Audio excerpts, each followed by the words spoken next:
हरे कृष्णा। उपस्थित सारे भक्तों के लिए बहुत बहुत धन्यवाद सुबह के सत्र में आने के लिए। और अभी हम लोग शुरू करेंगे श्रीमद् भगवत गीता जी। तो हम लोग अभी भगवत गीता में श्लोक संख्या 14 पढ़ेंगे आज, और अध्याय 2। तो बहुत सुंदर है। जो है अभी हम लोग थोड़ी देर पहले लीला मुद्दा पढ़ रहे थे, तो उसमें भी इंद्रियों के बारे में बताया जा रहा था, और उसमें बोला जा रहा था कि पुरुष जो है मक्खन के समान है और स्त्री जो है किसके समान है, आग के समान है। तो अगर वो साथ में आते हैं, किसी भी उनका संबंध कोई भी हो, क्योंकि इंद्रियां इतनी प्रबल हैं कि वो जो है नहीं रह सकते, और वो जो है अपराध होने के बहुत चांसेस होते हैं। तो इस पे जो है शिला प्रभुपाद बहुत अच्छी टिप्पणी दे रहे थे। तो आज का जो हमारा श्लोक है उसमें भी इंद्रियों के बारे में ही हमें बताया जाएगा। तो शुरुआत करते हैं शुरू से कि अर्जुन जो है कारण प्रस्तुत करते हैं प्रथम अध्याय में, और द्वितीय अध्याय में श्लोक संख्या 11 से जो है भगवान कृष्ण जो है बोलना प्रारंभ करते हैं, और उनको एक एक करके उनके कारणों के निवारण जो है उनको देते हैं, और तथ्य प्रस्तुत करते हैं कि किस तरीके से। तो वो कहते हैं कि जो बुद्धिमान व्यक्ति होते हैं वो शोक नहीं करते है ना, और बार बार शोक नहीं करते। और उसके बाद फिर वो क्या बोलते हैं, फिर वो बोलते हैं कि अ, जो है हम लोग को ये पता होना चाहिए कि आत्मा क्या है और शरीर क्या है ना। इसका अंदर अंतर जो होता है वो जो है बुद्धिमान, वो पंडित, असली पंडित वही होता है। तो अर्जुन क्या कहते हैं कि हाँ वो तो ठीक है, पर हमको तो शरीर से आसक्ति है जो प्रेजेंट में है। तो हमने अगला श्लोक क्या पढ़ा था, उसमें बोलते हैं कि ये जो है ये चेंज होता रहता है। श्लोक संख्या जो है उसमें हमने पढ़ा था 13, देहिनो अस्मिन यथा देहे कौमाराम यौवनम जरा। तो ये जो है हमेशा चेंज होता रहता है ना, बचपन से बाल्यावस्था से युवावस्था, युवावस्था से यौवनावस्था, और यौवन अवस्था से जो है वृद्धावस्था। तो ये तो चेंज होता रहता है, फिर क्यों आ सकती है। तो अर्जुन कहते हैं कि हाँ, पर अभी प्रेजेंट में जो भी शरीर होता है हमें उससे इतना ज्यादा लगाव हो जाता है, और उसी के कारण हमें दुख होता है। तो ये जब अर्जुन बोलते हैं तो फिर भगवान उनको एक तथ्य तथ्य और प्रस्तुत करते हैं, वो है आज का हमारा श्लोक। तो होपफुली आप लोगों ने 13 का जो आगे का पैराग्राफ था जो हम लोगों ने नहीं पढ़ा था, आप लोगों ने पढ़ा होगा। तो उसमें कई तरीके से बताया गया है कि मायावादी कहते हैं भगवान निराकार है, पर भगवान निराकार नहीं है ना। वो जो है स्थायी है, शाश्वत है, और हम सब भी जो है भगवान के अंश होने के कारण व्यष्टि आत्मा है। तो ये सारा हम लोगों ने प्रकरण अभी तक द्वितीय अध्याय में जाना। और भगवत गीता के द्वितीय अध्याय को 4 विभागों में हमने विभाजित किया था। तो पहला विभाग हमने कंप्लीट किया, जिसको हम लोग गुरु बोलते हैं, है ना, GITA। और सेकंड क्या चल रहा है, आई, मतलब हमारी आइडेंटिटी, कि हम कौन हैं। तो हम यहाँ पे बताया जाता है कि हम आत्मा है। तो आत्मा का विश्लेषण ही इस अध्याय में चल रहा है, इस पर्टिकुलर श्लोकों के माध्यम से। और इसीलिए इसको जो है बोला जाता है, ये जो है आइडेंटिटी हमारी मिलती है, हमें अपना अपने बारे में पता चलता है। तो आइए आगे हम बढ़ते हैं प्रार्थनाओं के साथ। ओम नमो भगवते वासुदेवाय। ओम नमो भगवते वासुदेवाय। ओम नमो भगवते वासुदेवाय। ओम अज्ञानतिमिरान्धस्य ज्ञानाञ्जनशलाकया चक्षुरुन्मिलितं येन तस्मै श्रीगुरुवे नमः। नमः ओं विष्णुपादाय कृष्णपृष्ठाय भूतले श्रीमते भक्तिवेदान्त स्वामिन् इति नामिने। नमस्ते सारस्वते देवे गौरवाणी प्रचारिणे निर्विशेषा शून्यवादी पाश्चात्य देश तारिणे। जय श्री कृष्णा चैतन्य प्रभु नित्यानंदा, श्री अद्वैत गदाधर श्रीवासादि गौर भक्तवृंदा। हरे कृष्णा कृष्णा कृष्णा हरे हरे, हरे हरे रामा राम रामा हरे हरे। भगवत वाणी भगवत गीता जी की जय। जगत गुरु श्रील प्रभुपाद की जय। गुरु महाराज की जय। हरे कृष्णा। तो श्लोक संख्या 14। मात्रा स्पर्शास्तु कौन्तेय शीतोष्ण सुख दुःखदा आगमापायिनो नित्यास् स्वतां दीक्षित स्वतां तीक्षवस् भारत। तो यहाँ पे भगवान क्या बता रहे हैं उनको? अब भगवान ने इस श्लोक में पर्टिकुलर अर्जुन को दो नामों से पुकारा है। हम्म वो कहते हैं, हे कुंती पुत्र, सुख तथा दुख का क्षणिक उदय तथा काल क्रम में उनका अंतर ध्यान होना सर्दी तथा गर्मी की ऋतुओं ऋतुओं के आने जाने के समान है। हे भरतवंशी, वे इंद्रिय बोध से उत्पन्न होते हैं और मनुष्य को चाहिए कि अविचल भाव से उनको सहन करना सीखे। पहला नाम क्या लिया है? कुंती पुत्र। दूसरा नाम क्या लिया है? भरतवंशी। तो हम लोग को पता है ना कि भरत महाराज के पुत्र कौन थे? भरत महाराज किनके पुत्र थे? कौन बताएगा? हरे कृष्णा। नहीं पता? किसी को नहीं पता? शांतनु। सुमित्रा। सुमित्रा। शांतनु के पुत्र थे हाँ, माता जी। Thank you. शकुंतला और शांतनु। शत्रुघ्न बोल रहे हो क्या? शांतनु और उनके थे। अच्छा, तो अब परपोट एक माता जी पढ़ लीजिए। हरे कृष्णा। यस, कौन पढ़ेगा? किसके पास भगवत गीता है? जल्दी मेरे जल्दी। पास पढ़ो। हाँ, पढ़िए पढ़िए विनोदी माता जी, पढ़िए। तात्पर्य जगत गुरु शिला प्रभुपाद की जय। कर्तव्य कर्तव्य निर्वाह करते हुए मनुष्य को सुख तथा दुख के क्षणिक आने जाने की सहन करने का अभ्यास करना चाहिए।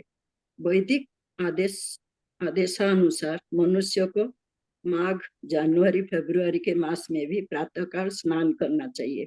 उस समय अत्यधिक ठंड पड़ती है, किंतु जो धार्मिक नियमों का पालन करने वाला है वो स्नान करने में तनिक भी झिझकता नहीं।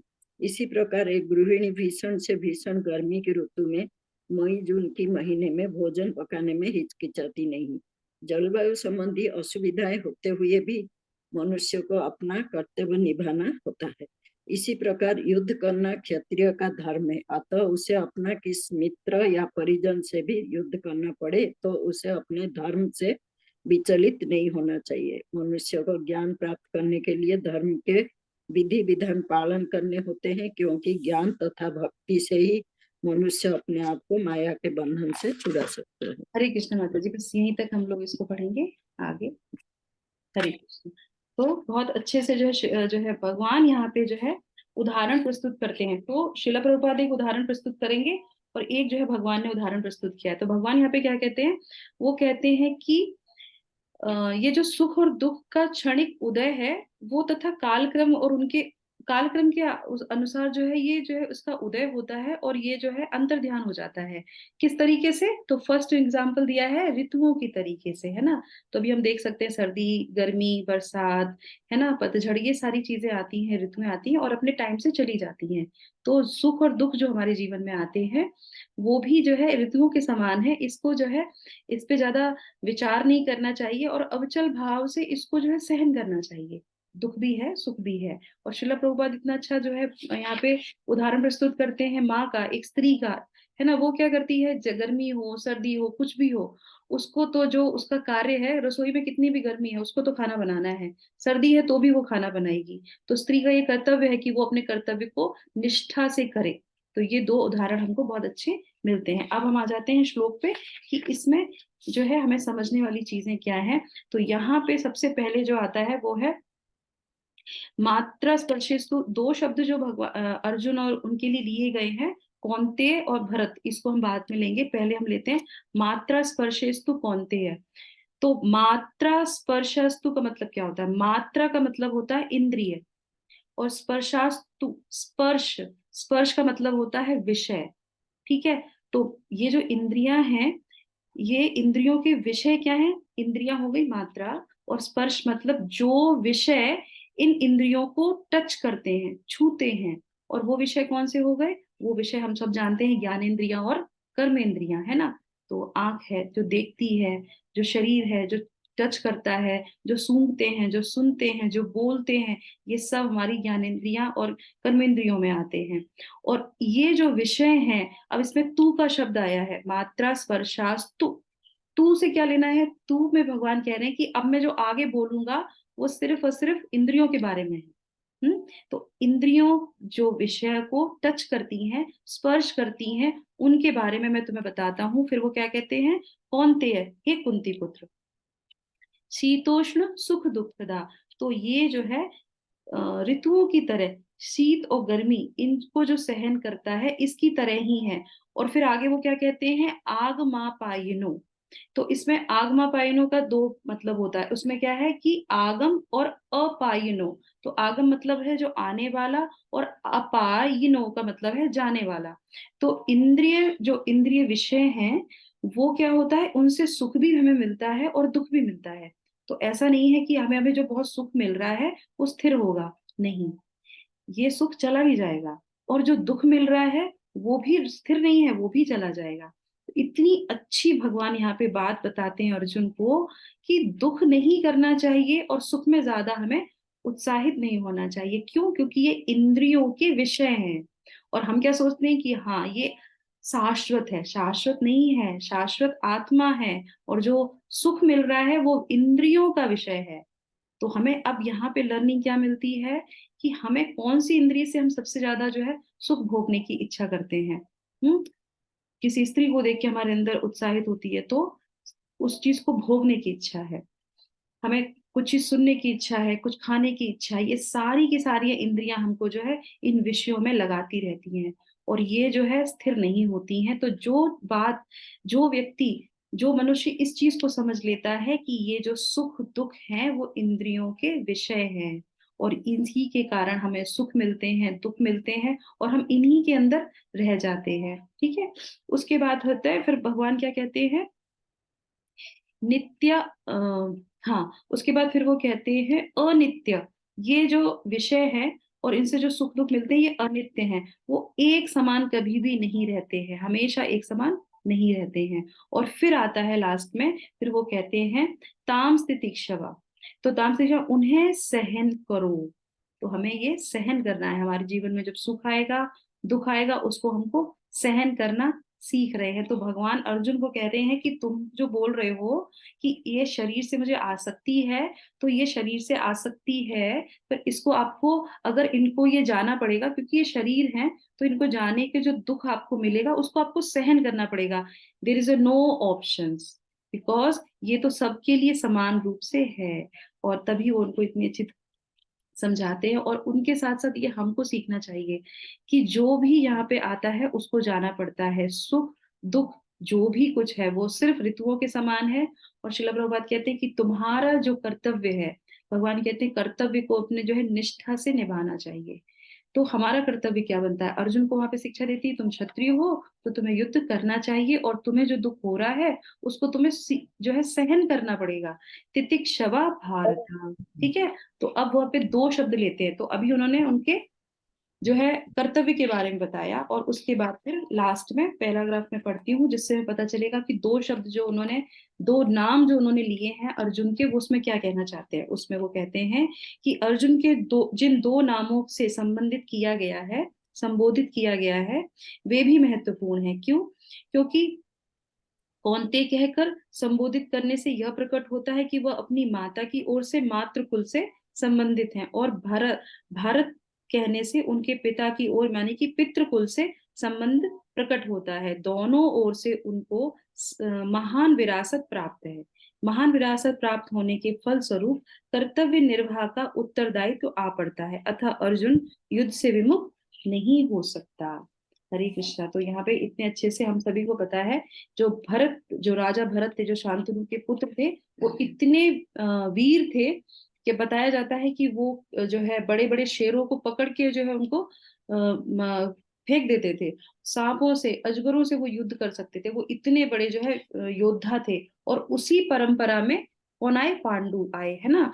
हमारे जो है ये कौरव, ये युधिष्ठिर जो है, धृतराष्ट्र है, पांडु है, ये उसी डायनेस्टी में आते हैं। और उसी में आगे जो है पांडव आते हैं। पांडु के पुत्र जो है ये पांच भाई आते हैं, उन्हीं में जो है अर्जुन आते हैं। तो आप जो है ऐसे डायनेस्टी से बिलोंग करते हैं, तो आपका ये कर्तव्य बनता है, क्योंकि ये पहले से चला आ रहा है।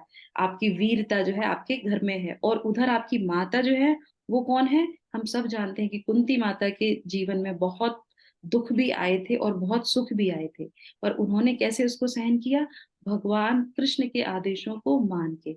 वो कभी भी अपने दुखों में विचलित नहीं हुई। तो तुम ऐसी माता के पुत्र हो, तो तुमको भी जो है विचलित नहीं होना चाहिए। और जिस तरीके से उन्होंने हमेशा कुंती माता जो है भगवान कृष्ण के आदेशों का पालन करती थी, तो तुम्हें तो मैं स्वयं बोल रहा हूँ यहाँ पे, तो तुम्हें भी इसका पालन करना चाहिए। तो हमारे लिए लर्निंग क्या है कि सुख हो दुख हो जो भी है वो किससे संबंधित है, मात्रा स्पर्शास। तो हमारे इंद्रियों को स्पर्श करने के जो विषय है वो ही है। तो इसको ऐसे नहीं समझना चाहिए कि ये ही सबसे ज्यादा शाश्वत है, ये मौसम के अनुसार है। और हमें इसको कैसे सहन करना चाहिए, जिस तरह से एक गृहिणी गर्मी और सर्दी में अपना कर्तव्य निभाती है। गृहिणी महान होती है, ये श्रीला प्रभुपाद अपनी जो है श्रीमद् भगवत गीता में उदाहरण के रूप में प्रस्तुत कर रहे हैं कि वो हर स्थिति में सहन करना जानती है। इसीलिए उसको बोला जाता है कि महान जो है सहन करने वाली होती है स्त्री। तो इसीलिए वहां पे इसका उदाहरण दिया जाता है। हरे कृष्णा। तो यहीं पे हम इसको विराम करेंगे और कल हम आएंगे अपने 15वें श्लोका पे। जगत गुरु श्रील प्रभुपाद की जय। भगवत वाणी भगवत गीता जी की